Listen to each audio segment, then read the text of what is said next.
Hey guys, welcome back to my YouTube channel. I'm excited to bring this look to you guys. I am in love. I am using the new Nude Huda Beauty palette, which I'm excited to be playing and working with. The colors are beautiful. This is the look I created. At first, when I looked at the shade, I was like, oh, there's too many nudes, purple, mauves. What look am I really gonna create? But I'm actually in love with how pretty this look looks. I mean, can you look at it? I'm in love. So if you guys want to learn how to get this look, then go ahead and subscribe to my channel, and then after that you can go ahead and skip maybe the intro and start watching the tutorial because it's bomb.com. Save time. I already got majority of my face done, which is rare that I do in videos. Usually do my eye makeup and then I finish up with my face. This time I already have all that done, besides, you know, my bronzer, blush, and whoop-de-whoop-de-whoop. I'm seeing a lot of fallout, so I'm not so much worried, you know, that I'm going to have fallout, especially because I'm going to bake underneath. So any fallout, it will catch it, and then I can just, you know, swipe it off. And blend out the concealer. I'm using this Wet n Wild brush. It's like a synthetic brush. It's also flat, small, so it's pretty good. It doesn't soak up product. It does blend it out. As usual, I always set my base. A lot of people don't set it. They usually say that you get more pigmentation out of your shadows. Honestly, to me, there's not really difference. I feel like when that product's actually wet, it's harder to blend the product out. Even though it might be more pigmented, but it's harder to work with. That is why some people get patches in certain areas. I like to set mine, that way it doesn't move and it makes my blending much easier. In case there's any fallout, I'm going to go ahead and prevent it with adding some baking powder underneath. And I'm actually adding some to this area because if I'm going to be baking on this side, I want the same consistency as well, even if it's already done. Moving on to my transition shade, I'm going to be using this shade right here, which the name is Play, from the new Huda Beauty palette. And I'm going to be taking a NYX Beauty E330 brush. It's a small fluffy brush that I can use precisely, and then I'm gonna start blending in my crease. You don't have to be so precise with this, just because it's a very light shade. You might not be able to see it on camera, but in person you're able to see it. It's a very light shade. It reminds me of the Makeup Geek Peach Smoothie. That used to be my favorite transition shade back in the days. It's not that bad. You can actually see it on camera, not as much as in person, but again, it's a very pretty transition shade that you can use with any shade that you would like. Now I'm going to be moving on to a Morphe M518 brush. It's a smaller blending brush. This one's actually new for me. I used previous shadows for this previous look that I posted a picture on my Instagram and Snapchat. But anywho, I'm going to be taking this shade here in the corner, and the name of it is Teddy. Such a pretty, like, nude blushy shadow. And what you want to do to be able to get this crease is, if your crease is somewhere between, like, right here, like you have a small lid or just crease area, you want to tilt your face this way, and there's going to be like some hollow, and that's where you want to start defining, just like this. And it's okay if you're harsh, because you will blend it out. So again, that's where you want to carve out your crease. So tilt your head and you'll be able to see some hollowness there and start blending. Because my lid folds right here, my crease, I'm actually looking down like this and creating the hollowness right there, blending back and forth slightly, creating the shadow. And continue going back and forth the same shade with no extra product, just to create more definition. And when you're in the outer corner, bring it in, like slanted. I'll be taking a Morphe M514, which is also a blending brush, but it's more detailed and precise. And I'm going to be taking this shade here, which the name is Raw. It's like a purple mauve shade. And I'm going to define this area even more, tilting again, looking down, and defining that area that is already traced out. Just carving more again, and making sure that I'm applying that shade in the same area that I blended with the previous shadow. As you can see, it's going to be adding more depth to that area there. It's going to define your crease even more, so it's going to give that illusion that your lid has more space than usual. With the previous brush and no additional product, you want to blend out anything that's looking pretty harsh. And again, you don't have to be so precise yet, because we're going to be defining this shade even more. We're going to be cleaning but again, in between you do want to blend out anything so it can start looking semi-wet clean. In the same brush, the Morphe M514, and this time we're going to be taking the shade Spanked, which is this pink purple. And again, we're going to be doing the same steps. I like to build my shadows. That's just something I like to do. But doing the same step continuously until you get to the depth that you want. I feel like this is what actually makes your hollowness look even better. I mean, we're going to be going in with one more lash shade.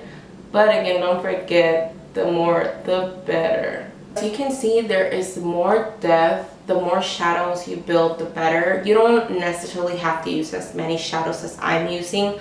Personally, that's just the way I like to work with colors, especially palettes if they're new, to see how the consistency of several shadows work for me at one time. But now we're going to move on to the next shade, which is the last one, which is Love by Here, which is the dark purple. Using the same M14 brush again to define the outer area. And this is the shadow that is the darkest, so you do want to take a little bit and be careful with where you're applying it to, because again, this is the last shade and this is what's going to give it all the definition to the shadow. Now you've defined this area, we're going to go in with the M518 brush, and we're going to be taking the shadow Spanked again to blend out any harsh lines, just to define those lines, and in case there's any harshness, blend it out. That way this whole look looks very radiant. The next step you really want to take your time with, because again, it's what's going to clean up the look, what's going to define it. We're going to be going on with concealer, and I'm just taking my regular concealer with the flat shader brush, and this one is the Morphe M421.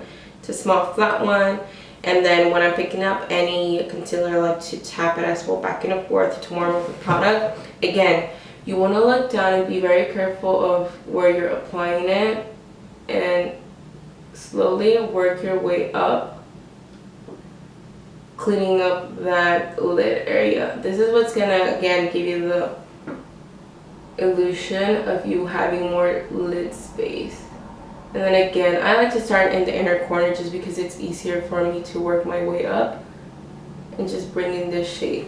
Now here's the thing, you don't want to bring all of this concealer towards the end, because again, this is what's going to create this definition here, the blending. So you want to bring it up high, but only high enough to over here.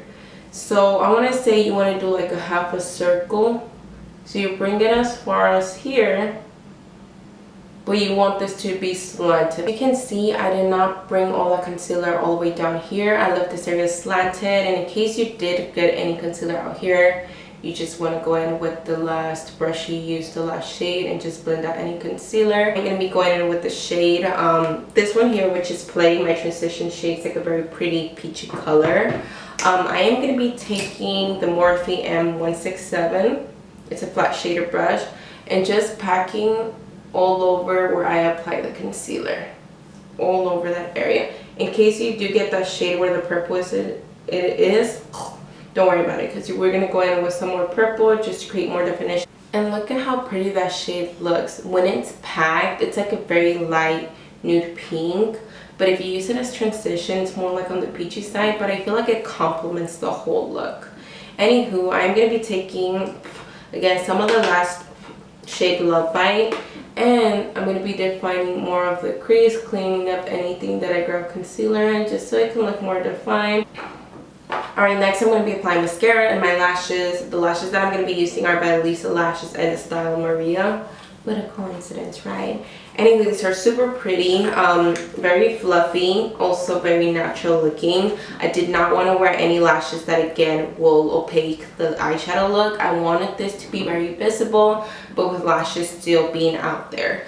I do have a discount code with them, MaryG. I will leave it in the description box, as well as the link if you're looking to support your girl. They're super affordable too, super gorgeous. Now that my eyelash is on, I'm going to be taking a flat defining brush, and this is the Morphe M432, and I'm going to be taking this shade Love Bite, which is the darkest shade that I use from all of them, and defining my lash line and connecting it again to the outer corner. Make sure there's no gaps in between. For defining that bottom lash line, I'm going to be taking Spanked with a pencil brush just like this to define the bottom lash line on here, to blend out of it being too defined. Whoop, something like that. Mentioned if you do to get messy, just take some translucent powder and just clean up this area, define it just like this here. While that bakes and cleans there, I'm going to be bronzing my skin because I do need to bronze, add blush to finalize my skin. I'm going to be going in with what has been my favorite blush, the KKW blush in the shade Destiny, and taking my Morphe E3 blush and just applying this on the apples of the cheek very slightly. Again, blush is the first thing that fades, so if you over apply it, it's okay because again, it's going to fade anyways. I'm going to move on to highlighter. I'm going to be using two highlighters. The first one is the Anastasia and Amrezy one, and this is the one that I'm going to be using on my nose here. Next highlighter is Mirame, and this one is again Dose of Colors with the Destiny Katie. I'm going to be applying this on my chin, just like this, and then on my cheeks, but just slightly, not too much. And onto lips, and I'm going to be taking my favorite lip liner, the Moment as Well by KKW Nude 2.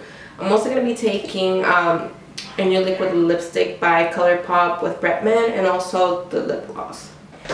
Alright. I'm going to move on to the Satin lippy. I thought this was going to be a nude. It looks nude on camera, but in person looks very peachy reddish, which I was a little bit upset of when I received it in the mail. And the only time that I feel like it looks super great is when I add the gloss on top, honestly. Okay, so now that I blended it out with the lip pencil, it doesn't look as bad. It doesn't look too peachy. I hate this. I don't know why it's giving me that. Ugh. Anywho, you can wear it like this or you can add gloss, and that's what I'm going to do, add gloss, because I don't know, I feel like the lip combo just looks better with the gloss. Right, and then the final step, some fix blush to make everything come together. What do you guys think about the gloss on top of the lipstick? I hate this. We're not going there. I mean, it's a pretty combo with the gloss added. I guess I have to play more with a liquid lipstick on its own for me to be able to be like, I really like it. I'm hating the... Alright, you guys, this is the final look. I hope you guys like it. I loved it. What do I think of the palette? I love this palette. It's worth the $65. If you're that person who likes any nude, peachy, mauve, purple colors, and you know you're going to continuously use these kind of shades, then go ahead. But if you're that person who doesn't necessarily use those kind of shades, then I do believe you should go with another kind of palette, just because again it is $65. It is a lot. I mean, the pigmentation is beautiful. You do get a lot of fallout when you're dipping your brush in the palette, but when you're actually applying the shades, you don't get fallout as much as you do like on the actual pan. Now, they're super pretty shades. Again, if you're that person who uses these kind of shades, and again, go ahead, spend your money. But if you know you use more of other kind of shades, then again, go with maybe a Morphe. They're very affordable. Or another palette that you might get use of. For me, this palette, again, is super beautiful. I don't mind paying the $65 because, again, I want to review it for you guys. I do love the pigmentation. I mean, this eye combo is just everything. But, and then, like, the glitters. Like, I'm going to show you guys, like, the glitters. Like, these are super pretty. Like, super, super pretty. Let me see if I can go ahead and swatch these two on here. Oh. Let me do more of the other light one. Man, it's not picking up on here, but they're super pretty.